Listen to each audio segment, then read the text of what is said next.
My name is Beth Barrich, and I am working with the Indiana University School of Business in the Center for International Business Education and Research, and we've had the privilege, along with the Center for the Study of Global Change, to put on this conference today. And it is also my privilege to introduce our keynote speaker for the lunch today, Mr. Omar.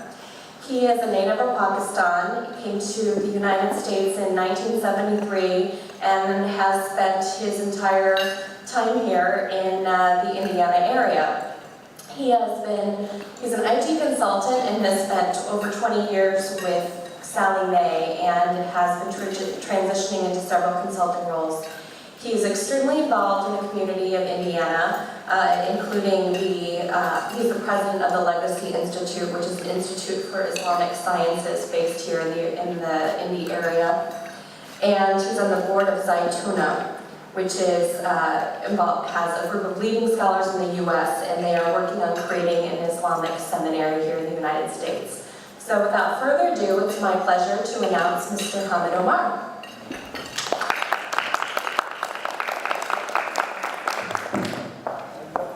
Thank you, Beth. This is my honor to be here for, I think, some of the most important work that I was doing. I was here only recently with Ibn Patel, and it's a hard act to follow. So I hope no one was in that room, because he's certainly very good at what he does.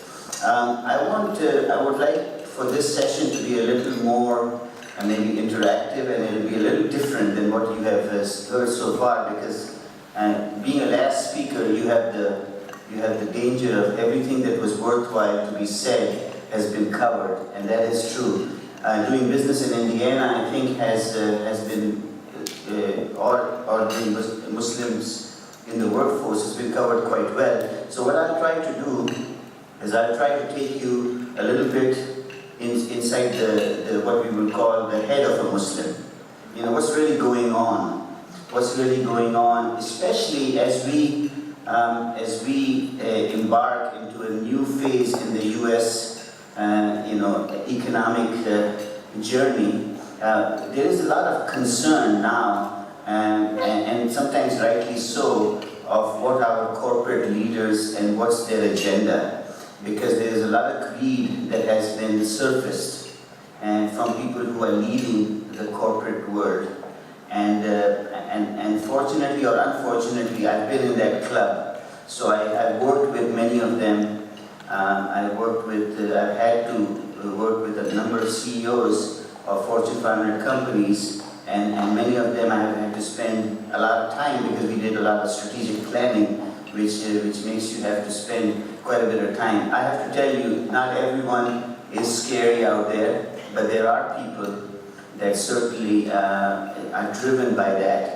And I wanted to at least give you some insights as to what is the frame of reference that Muslims, if they are in leadership, especially if they are in leadership, what is the frame of reference they go by? So maybe this will help you understand some of the Muslim leaderships around the world, especially if they are in any form of leadership. I will concentrate on corporate leadership, because that's where I have spent time and I have some insights, but that is actually true for any leadership.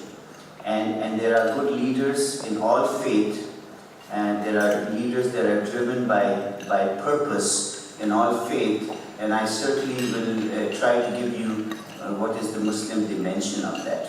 So that's our talk. It's going to be one where I will probably ask you to speak if you don't, because we want to make this a conversation where I'm going to bring up some deep topics. I have some friends here. Omar and I have been on the board of a local mosque for, I don't know, maybe 30 years. I always tell the story, so he's getting sick of it. Before I got involved with Omar al-Khattab, I had lost the keys of my BMW in one of the prayers where we were doing it in a hotel, because we didn't have a mosque at that time. And he got the key, and I went to go get it. He said, you know what, you should donate this to the Muslim in this city, because we need a place to pray, and we don't don't have one, why don't you just donate this car? I said, I can't do that. First, I've got to get home. And secondly, I just won't be able to do that, but I will work with you. So we work together in many ways to create that what we will call a formal mosque. There were places of worship even before that, but there was just not a center at that time. So I've got roots in the cities that go far back. I found out that I came to the U.S. Before our cameraman was born, so that was very good for me to know. That shows just that I've aged myself. So let's. Is this thing too loud, or are we fine? Okay. So let me do this. Talk to you about the two dimensions of a Muslim as they approach a responsible position in any company. And I will try to focus on maybe a leadership position in a company. What is it that drives them? What is it that motivates them? And most importantly, there are countermeasures that have been put into the Islamic faith that probably is something that is useful for you when you're in that position, which in many cases comes with authority. And authority is something that is it is an incredible temptation to use it for your own benefit, or to use it in a manner that will affect people. I will start with an example that I certainly we are encouraged to use the examples, the role models that come from your heritage as a way to kind of model your behavior. And I know that we have some experts here, so hopefully they will add to things that I may be saying. One of the most prominent leaders in the Muslim heritage was the Caliph Omar, and he is actually listed in the top 40 influential people in the world, and the book that talks about those who had an impact on human civilization. And he was the Caliph, and at that time that was like the biggest superpower, because this is when the Islamic civilization was at a very wide, massive civilization in this world. And his son was a struggling young man, just like everybody has those young people in their family. And he made a very good investment. He bought some camels that were not doing so good, and took care of them. And camels at that time were like Rolls Royces.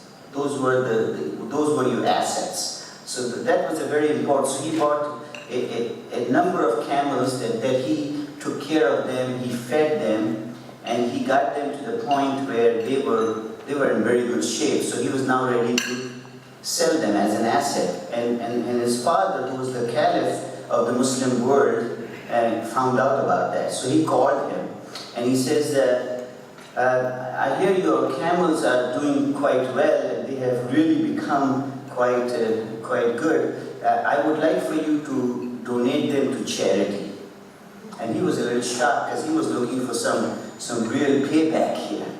And he says that, I took care of them. I bought them when they were weak, and I fed them, and I got there. He says, the problem with you having all of this success with your camel is linked with my job also. He says that because when you would take your camels to be fed, the people knew that you were the son of the Caliph, and you always got the good stuff, because they knew you were my son. And he says, I cannot risk you having benefited from my position and in being my son, and have had camel, because now this pollutes the purity of that transaction. And the purity of that transaction is at the center of what in Islamic, if you're a practicing Muslim, you've got to be paying attention on. So he had to sell that. He was a person who later himself became a leader in his own right. So he knew early that his father had a point. That because he was in a position of authority, he was very careful that it did not unfairly benefit his family from that. This is the kind of role models that are many, many times put into the minds of Muslims, especially as they start moving into areas of authority that you have to watch out for. So this just sets the stage for the type of things that if we are true to our belief, that we have to watch out for. There's a great opportunity for these type of temptations to be checked when you are in a corporate role. And in my case, I had about 350 people working for me and millions of dollars of budget. So you have a lot of, with that comes a lot of authority and opportunities, and you have to be careful about that. There are two dimensions to your thinking. One dimension is an external dimension, and we picked up on some of that. Those dimensions are that, obviously, and someone said that if I'm not invited to a happy hour, I'm actually happy. Because I normally went to corporate events about half an hour late, because those half an hour was the happy hour. And frankly, there's nothing wrong with being happy. It's just alcohol doesn't do that for me. And in fact, my friends in college said, how can you be so interesting to be with and you don't even drink? So I took that as a compliment. But Muslims are supposed to not associate themselves with liquor where they can help it. Now, it's not an absolute.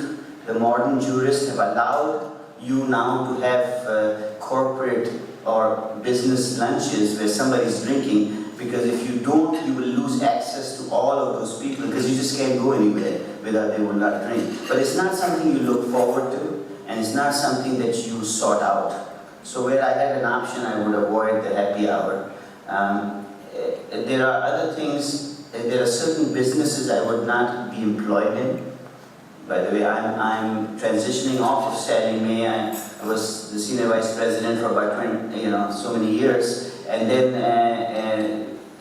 there was an opportunity for me to decide to go, and they took all the management staff and they gave them severance, and I took that, but they kept me back as a consultant for a year. So I'm transitioning, so now I have an opportunity really to think about where I want to go. But there are certain things I cannot do. I cannot work in Anheuser-Busch, obviously. I can't work in where there's an active, form of interest and usurious transactions. Which is not bad. I don't think you would want to work in the financial services right now, so it's not a big test for me right now. There are some industries I can't work. I cannot invest in those type of businesses. I can't buy their stock. So these are the outward parts of what I have to do. I cannot, although I can hug somebody from my own gender. I am not anxious to shake hands with the opposite gender if it's not my own family, because Islam draws quite a bit of precautions in mixed gender relationship, because it tries to stop the doors of things that can happen later. Islam is highly preventive of certain things, because they themselves may not be a problem, but those situations, I could not go to lunch with my secretary alone. I always invited other people, and they actually thought I liked them, but I just needed more people. So there are certain things that I try not to put myself in. But if you are forced into a position like that, it's not the end of the world. It's just that you don't seek out those things. I do shake hands with somebody. If you came up and shook hands with me, I'd shake hands with you, but I won't be the first to give my hand, because it's more important that I don't put you in a difficult position saying I won't shake hands, because that relationship is more important than that I may have done something that is not encouraged. So that human relationship is on top of all the other pieces. So those are things that we are told to keep in mind, so we don't become, where people get uncomfortable.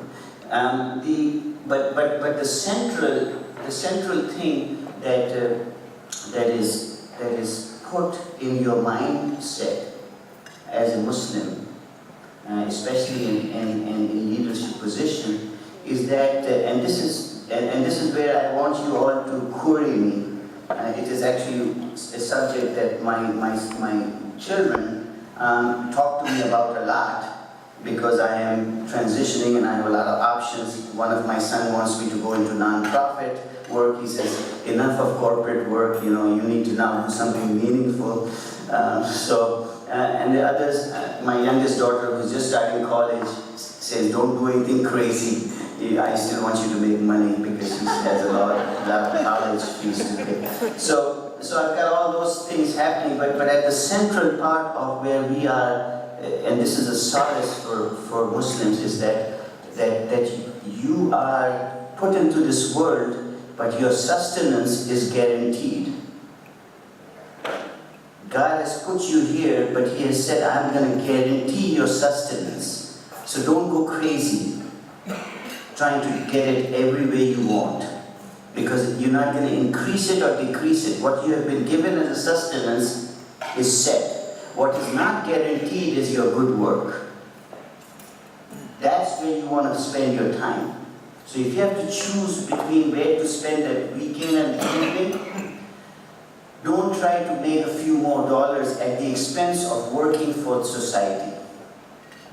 So this is very important. It's very important right now, because sustenance is on my mind as I make my decisions, right? So this is at the central part of the framework that we are given, and then that helps you stay away from getting money any way you can by cheating people, because that's very stupid to cheat and get money when it was going to come to you anyways.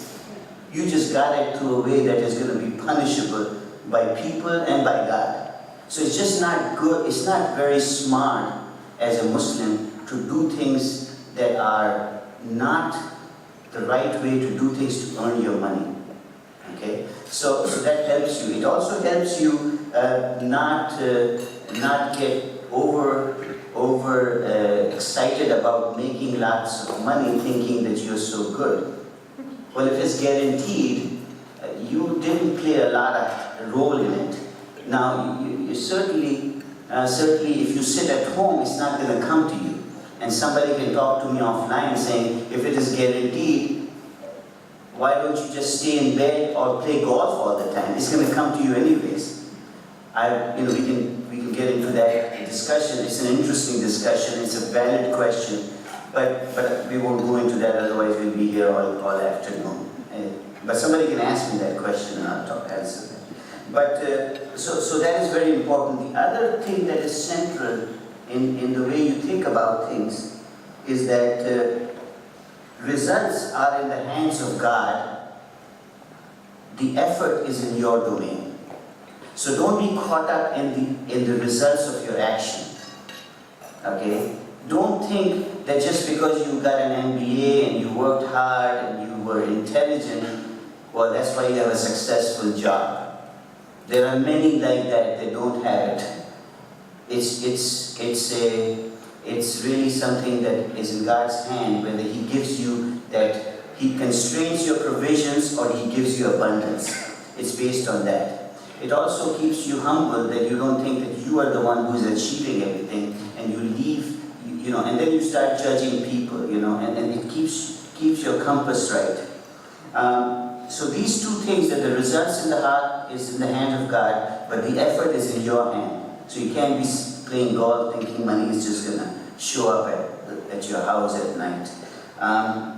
The other thing that is important is that as a Muslim, as we talked earlier, your accountability is at the center, because you are there's like a counterbalance that is put in your thinking. you are given, it's almost like if someone knows two languages, I find them to be a little more broad-minded than if you knew one language.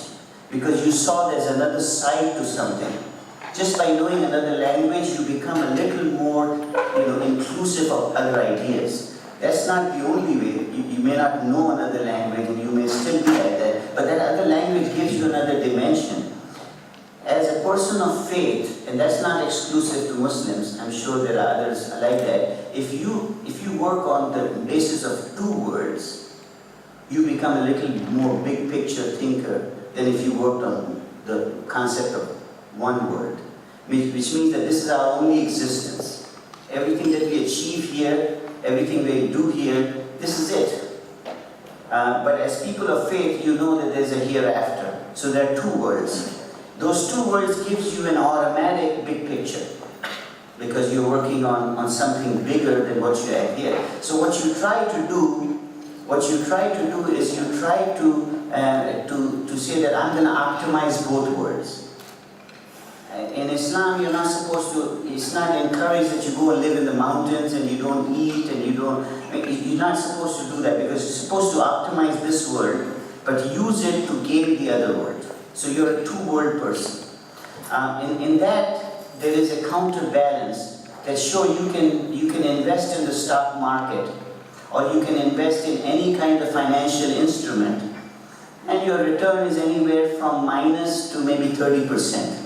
If you invest in businesses, you look for a 30% return. So that's where you are. But you're also given another transaction by God.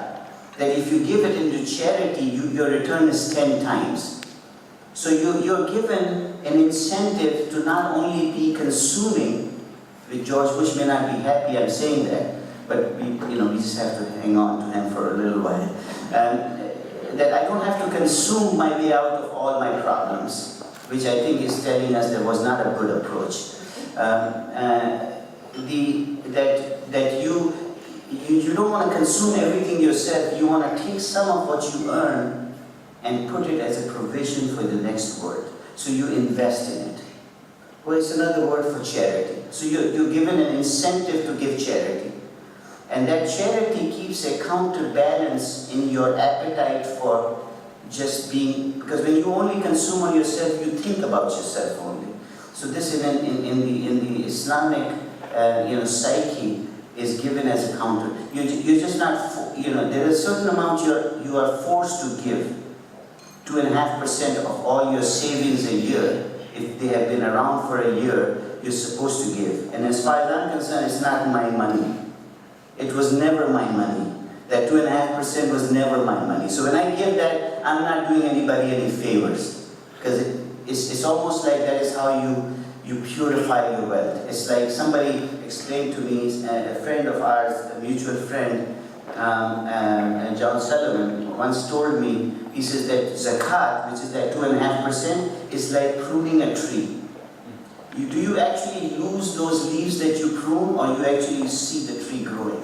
So it's that, and you look at it like that. But then beyond that is where your real charity is. So you're supposed to extend yourself beyond that. But charity is not just wealth, it is your time and your interest and your concern for the service. So a Muslim leader of a corporation will be very much into being a good corporate citizen.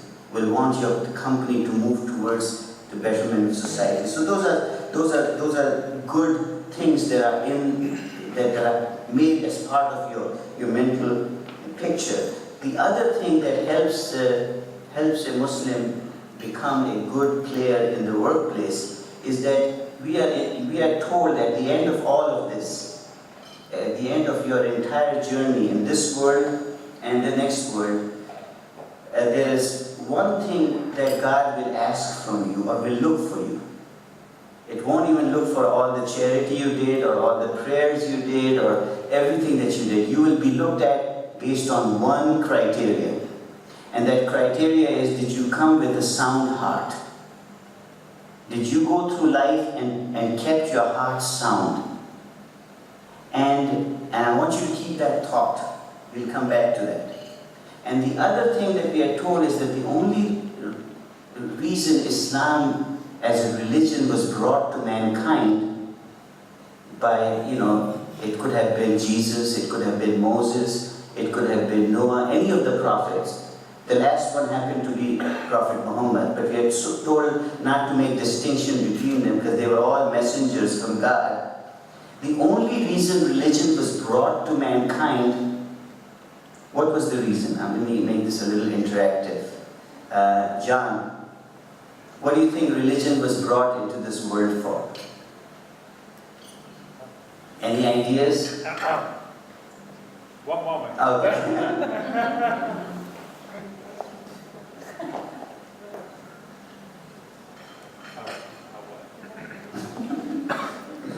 And you can say it in Russian. I don't understand.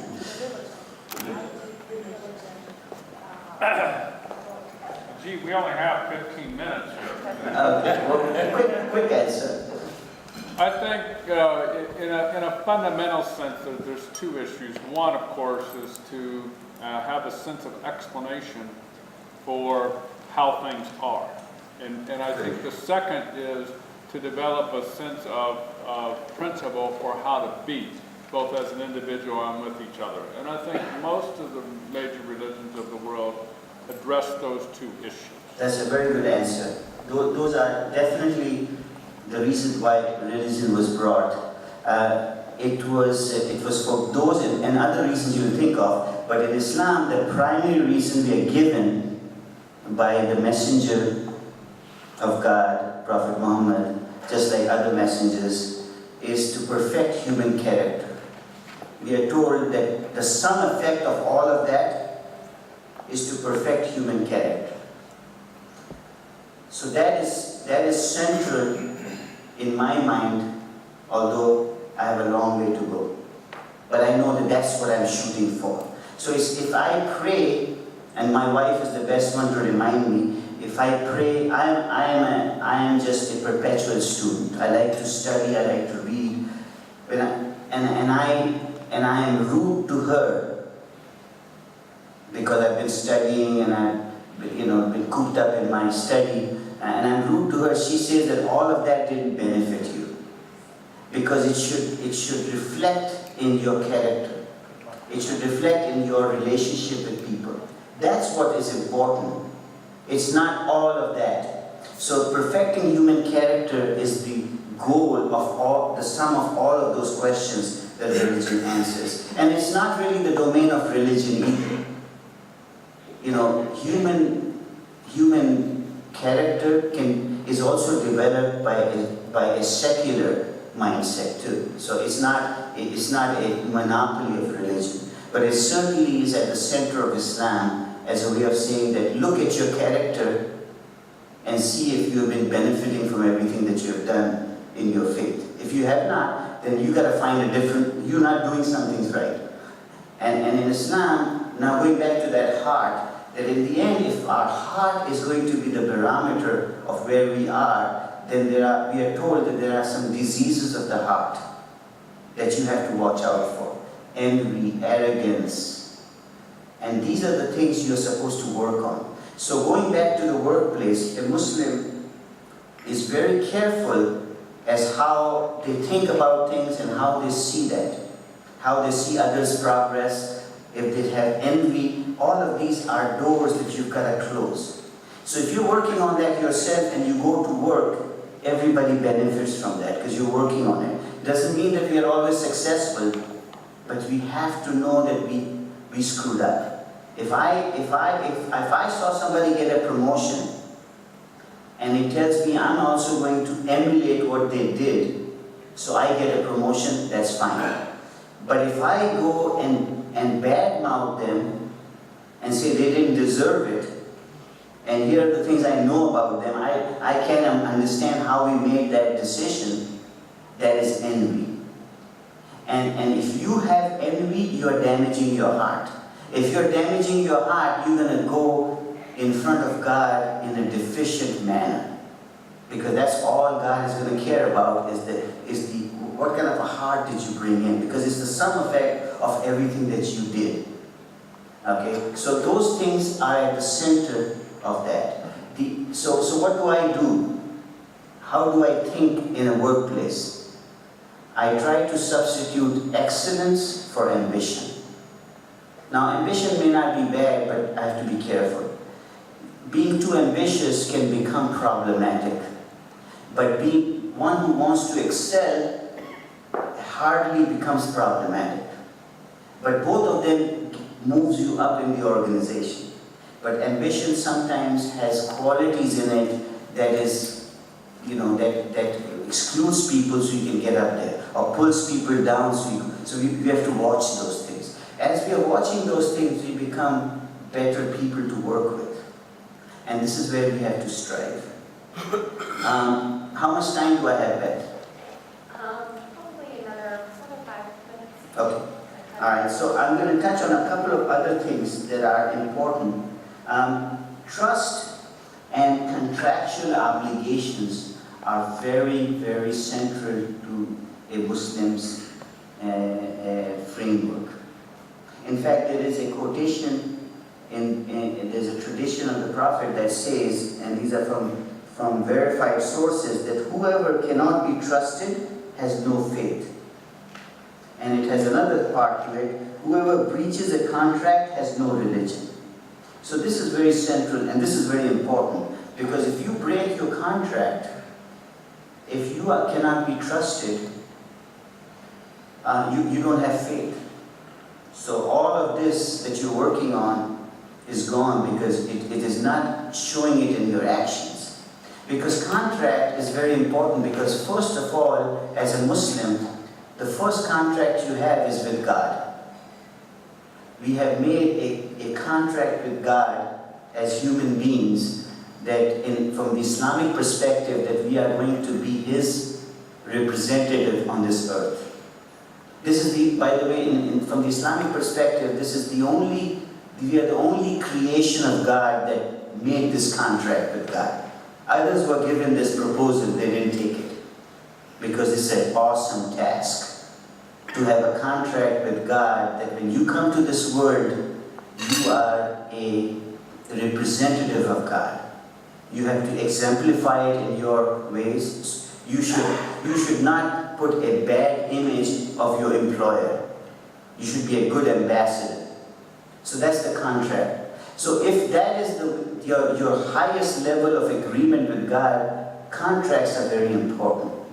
So good business ethics, meeting the obligations of your work, fulfilling your promises, these are central to Islam. And I'm not saying that Islam is the only religion or the only ideology that has that. I know that others are like that. That's why we have built a great country. We are a country that has met its contracts, it has met its obligation, has good business ethics, but it's certainly central to Islam also. And it's important for you to know that as you work with Muslims. There's the aspect of charity, which is the counterbalance for trying to buy everything for yourself and leave the people, in Katrina and saying that's their problem or the government will take care of that, is that we are encouraged two ways. We are told that when you invest in charity, you get 10 times your return. It's a lot better than the stock markets, especially nowadays, right? It's a lot better than any investment that you may have made in your life, because many of those are underwater. And if your investment is not underwater, I want to talk to you afterwards, figure out what you're doing. But the investment in charity is guaranteed by the creator of this universe. So you got a good contractor. The other thing that we are told, if that is not enough, we are told by one of the traditions of the Prophet, is that charity will never diminish your wealth. So we have to ask that, how can that be? When you take 10,000 away from your annual income to give it to a good cause in Somalia or someplace in the US, how can that not decrease your wealth? It seems like a problematic thing. Can I ask someone to, how does that make sense? How can charity not decrease your wealth?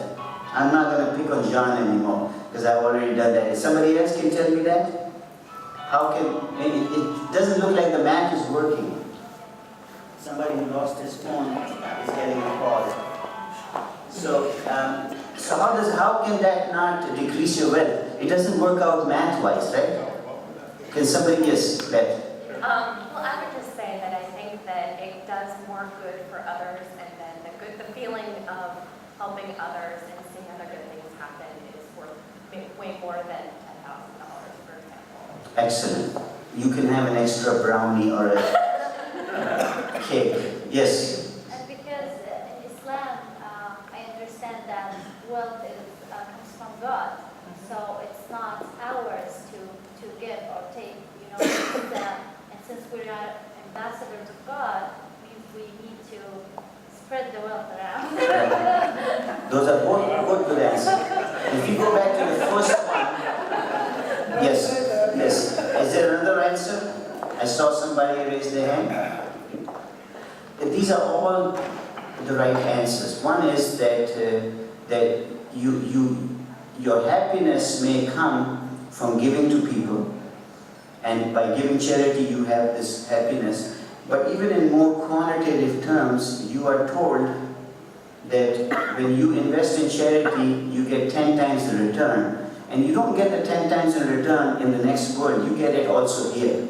So, and if you go back to the first one, that the compass that I was given is that all sustenance comes from God, is guaranteed. So if God is the one who's providing for you, if you give in charity, He will just increase His provision for you and you will make it up.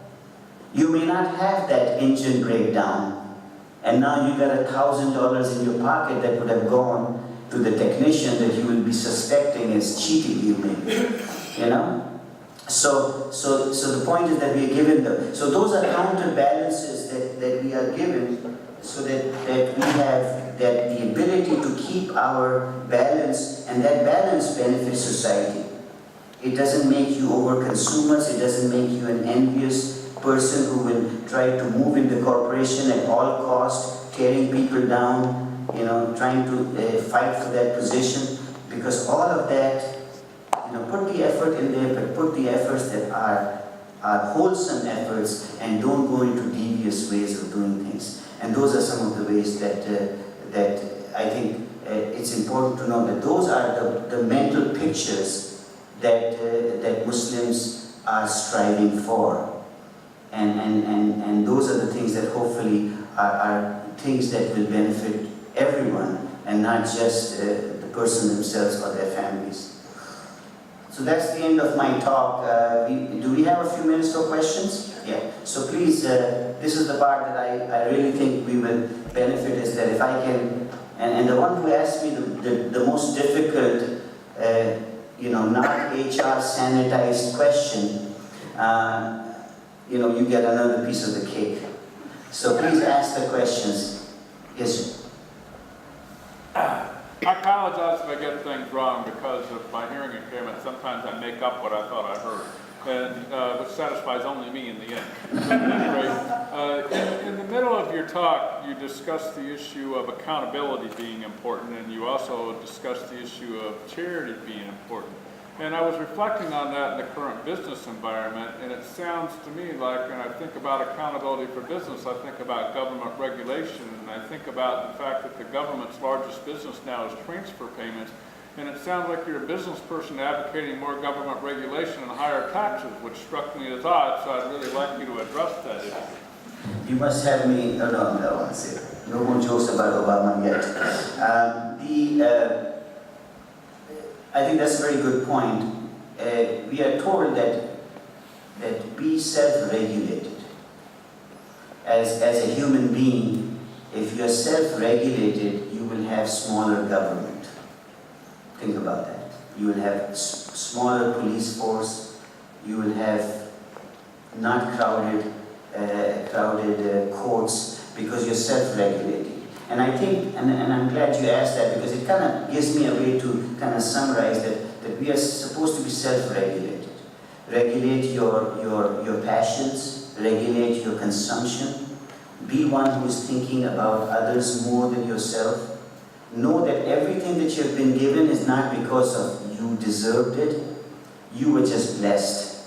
You put the effort, but the results then were not in your hand. So being self-regulated doesn't mean that there is more government and more regulations. But when a society does not self-regulate it, then it has to be regulated from outside.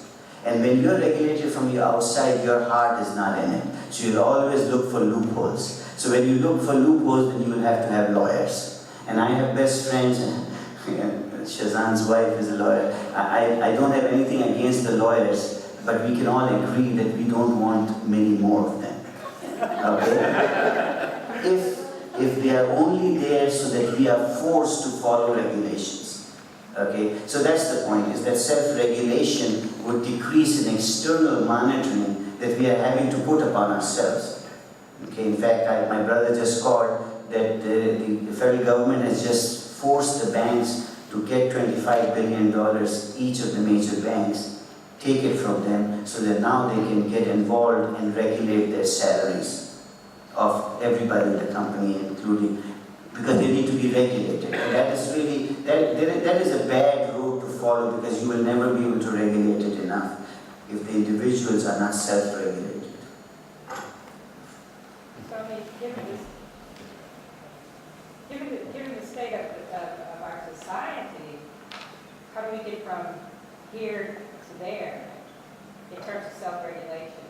Let's go back to our religious organization. If you're a Christian, go to church more often. If you're a Muslim, concentrate on your prayers. Don't make it a ritual. Whatever you are, go back to being. If you're a secularist, then go back to your ideals of secularism, because there are some good ideas there. In fact, one of the person I work for with Zaytuna, actually I work for him because he's the chairman of the board, is Sheikh Hamza Yusuf. He's one of the prominent scholars of Islam in this country. I was with him in Turkey, and CNN Turkey was trying to get him into a spot. Because it's a Muslim country with a secular government. And he was there about to give a keynote speech, which, by the way, he does it 100 times better than I'll ever do it. And CNN was asking him, he says, Mr. Hansen, his last name is Sheikh Hamza Hansen, Yusuf Hansen, he says, Mr. Hansen, what do you think about the Turkish government? A Muslim country having a secular government. What do you think about that? And Sheikh Hamza said, as far as I'm concerned, they're not secular enough.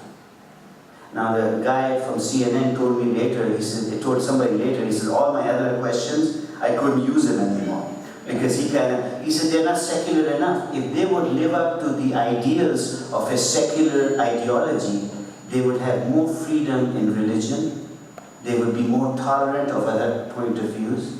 He says, so as far as I'm concerned, they're not secular enough. So that's really the answer, is to let's go back and try to become those self-regulated people. And self-regulation comes from within, comes from your parents, comes from your good upbringing. It will never come from government.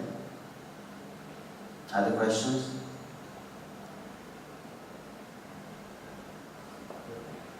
Thank you very much.